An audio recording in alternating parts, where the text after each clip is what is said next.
보도된 우리 모습 살펴보는 밖에서 본 한국 코너입니다.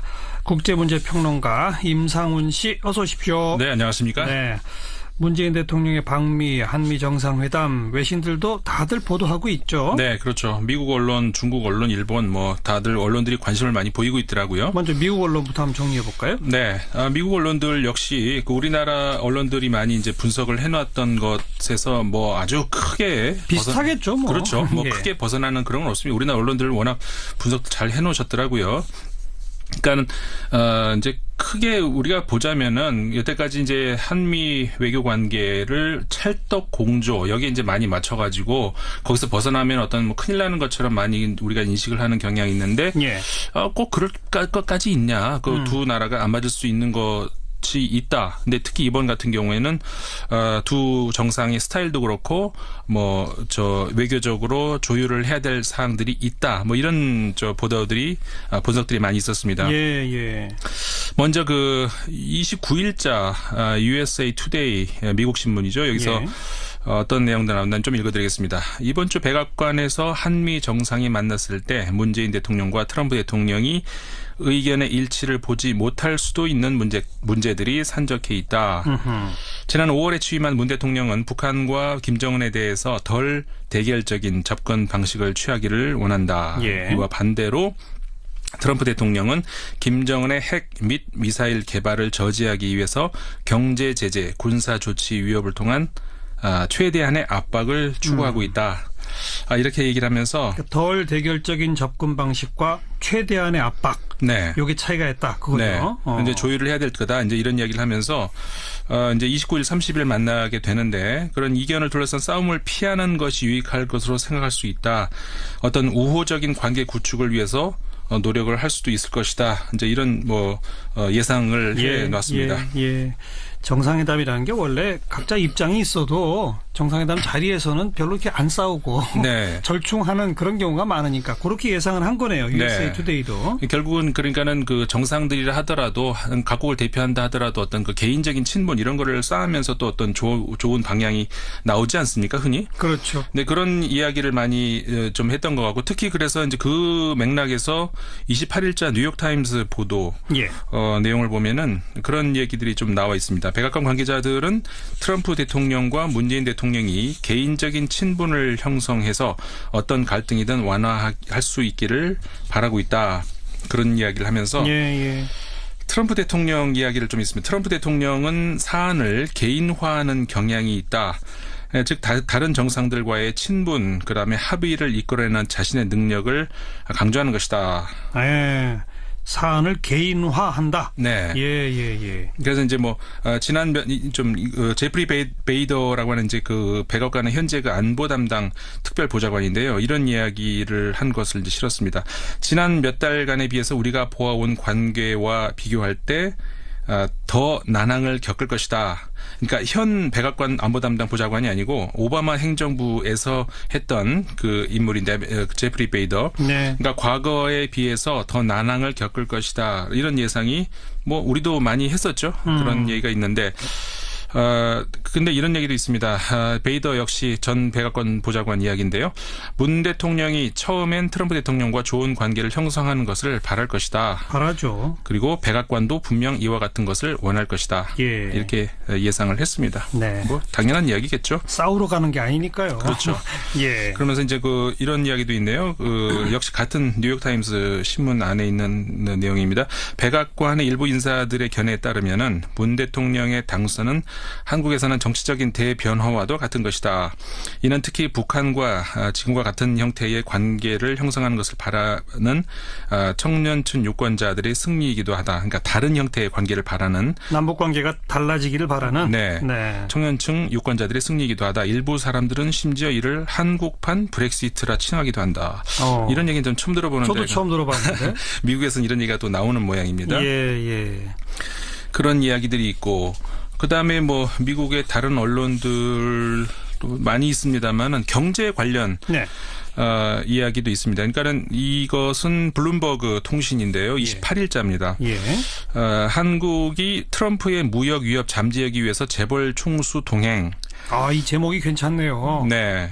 무역 위협에 잠재우기 위해 재벌 총수들이 같이 간다. 네.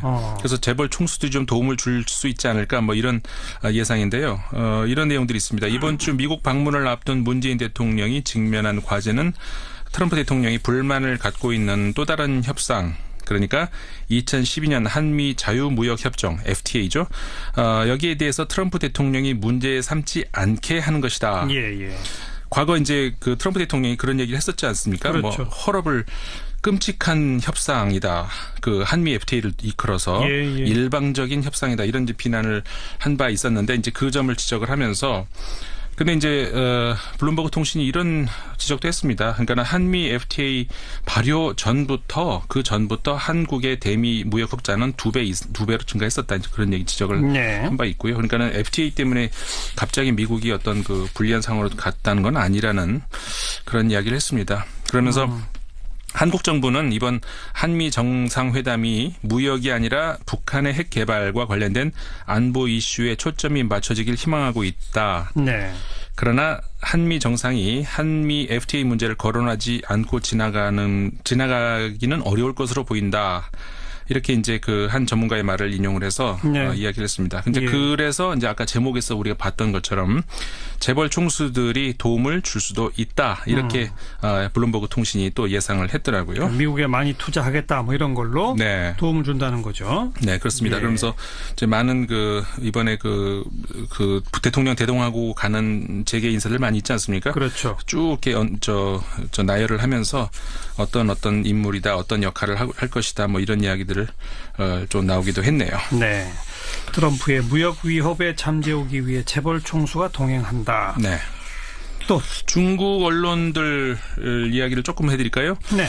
그 환구시보 외교 국제문제 전문지죠. 그 핑퐁 외교라는 말을 사용을 했습니다. 과거에 핑퐁 외교 하면 미국과 중국 사이에서의 그 70년대 그 외교 그렇죠. 우리가 떠오를 수 있죠. 근데 이번에 그 문재인 대통령이 남북한의 그 스포츠 단일팀 이야기 화두를 꺼내지 않았습니까? 예. 거기에 이제 근거해서 얘기하는 것 같아요. 그래서 제목을 남북 관계 개선을 위한 문재인 대통령의 핑퐁 외교 이렇게 제목을 뽑았습니다. 그러면서 이 평창 동계올림픽에 남북한이 사실상 단일팀을 구성에 참가하자고 문재인 대통령이 제안을 했다.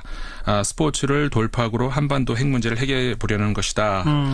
이렇게 얘기를 했습니다만은 이게 뭐 쉽지만은 않을 것이다. 이런 또 예측도 같이 내놨고요. 어쨌든 스포츠 카드를 던졌다는 점에서 미국과 중국이 수교하는 과정에 결정적 역할을 했던 그 당시에 그 탁구 교류 그거를 이제 빗댄 거군요. 그렇죠. 예.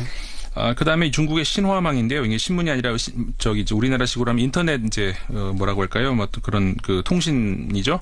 거기서 이제 한 전문가 장둥민 라오닝 동북아 연구원 원장이 기고문이 하나 있는데 그 이번에 한미 정상회담을 세 가지로 요약을 했더라고요. 근데 정확하게 본 것 같아서 한번 간단하게 언급을 해드리겠습니다. 첫 번째는 한미 동맹 관계 강화를 재차 천명 확인하고 동맹 관계에 대한 그 양국의 새 정부 인식과 실현 방식에 대해서 논의할 전망.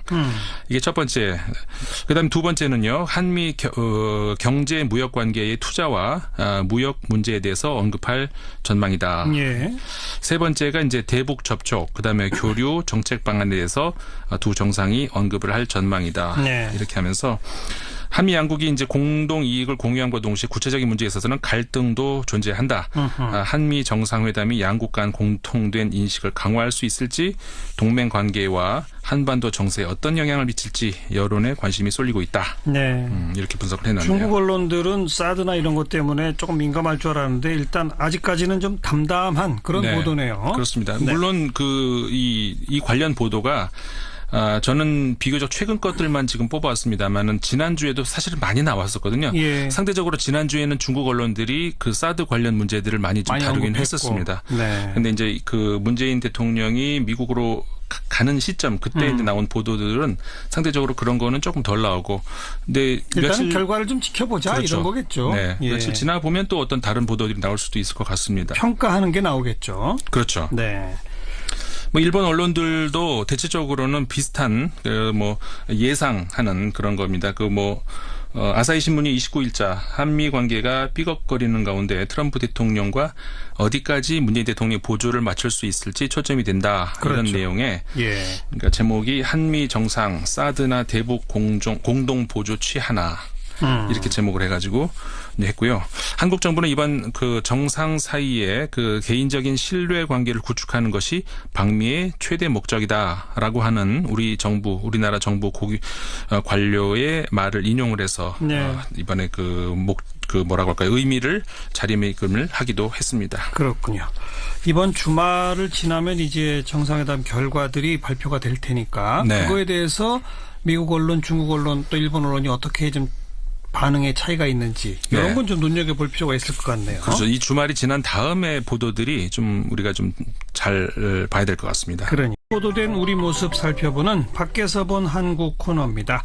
국제문제평론가 임상훈 씨 어서 오십시오. 네, 안녕하십니까? 네. 문재인 대통령의 방미, 한미 정상회담 외신들도 다들 보도하고 있죠. 네, 그렇죠. 미국 언론, 중국 언론, 일본 다들 언론들이 관심을 많이 보이고 있더라고요. 먼저 미국 언론부터 한번 정리해 볼까요? 네, 미국 언론들 역시 우리나라 언론들이 많이 이제 분석을 해놨던 것에서 아주 크게 비슷하겠죠, 그렇죠. 크게 벗어나는 그런 건 없습니다. 우리나라 언론들 워낙 분석 잘 해놓으셨더라고요. 그러니까는 이제 크게 우리가 보자면은 여태까지 이제 한미 외교 관계를 찰떡 공조 여기에 이제 많이 맞춰가지고 거기서 벗어나면 어떤 큰일 나는 것처럼 많이 우리가 인식을 하는 경향이 있는데 꼭 그럴 것까지 있냐? 그 두 나라가 안 맞을 수 있는 것이 있다. 근데 특히 이번 같은 경우에는 두 정상의 스타일도 그렇고 외교 경향이 있다. 즉 다른 정상들과의 친분 그다음에 합의를 이끌어내는 자신의 능력을 강조하는 것이다. 네. 사안을 개인화한다. 네. 예. 그래서 이제 지난 제프리 베이더라고 하는 이제 그 백악관의 현재 그 안보 담당 특별 보좌관인데요. 이런 이야기를 한 것을 이제 실었습니다. 지난 몇 달간에 비해서 우리가 보아온 관계와 비교할 때 더 난항을 겪을 것이다. 그러니까 현 백악관 안보 담당 보좌관이 아니고 오바마 행정부에서 했던 그 인물인데 제프리 베이더. 네. 그러니까 과거에 비해서 더 난항을 겪을 것이다. 이런 예상이 우리도 많이 했었죠. 그런 얘기가 있는데. 근데 이런 얘기도 있습니다. 베이더 역시 전 백악관 보좌관 이야기인데요. 문 대통령이 처음엔 트럼프 대통령과 좋은 관계를 형성하는 것을 바랄 것이다. 바라죠. 그리고 백악관도 분명 이와 같은 것을 원할 것이다. 이렇게 예상을 했습니다. 네. 당연한 이야기겠죠. 싸우러 가는 게 아니니까요. 그렇죠.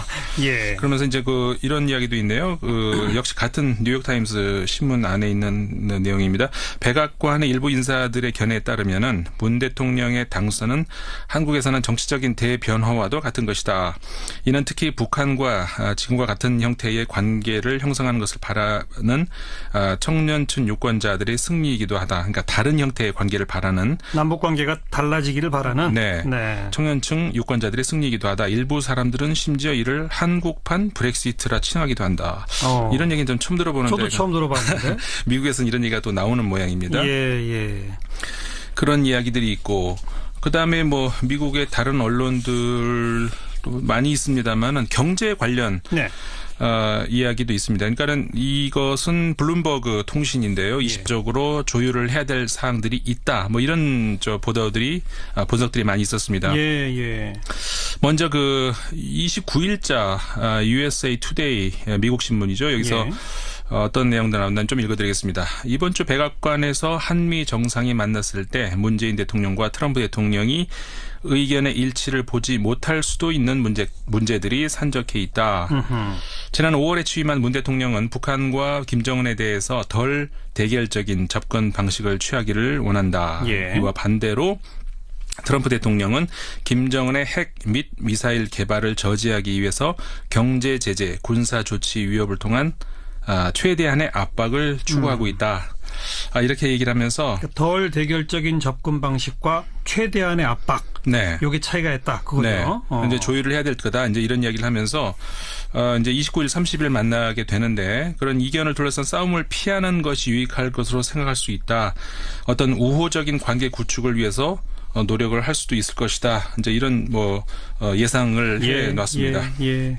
정상회담이라는 게 원래 각자 입장이 있어도 정상회담 자리에서는 별로 이렇게 안 싸우고 네. 절충하는 그런 경우가 많으니까 그렇게 예상을 한 거네요. USA 투데이도. 결국은 그러니까는 그 정상들이라 하더라도 각국을 대표한다 하더라도 어떤 그 개인적인 친분 이런 거를 쌓으면서 또 어떤 좋은 방향이 나오지 않습니까? 흔히. 그렇죠. 네, 그런 이야기를 많이 좀 했던 것 같고 특히 그래서 이제 그 맥락에서 28일자 뉴욕타임스 보도 내용을 보면은 그런 얘기들이 좀 나와 있습니다. 백악관 관계자들은 트럼프 대통령과 문재인 대통령이 개인적인 친분을 형성해서 어떤 갈등이든 완화할 수 있기를 바라고 있다.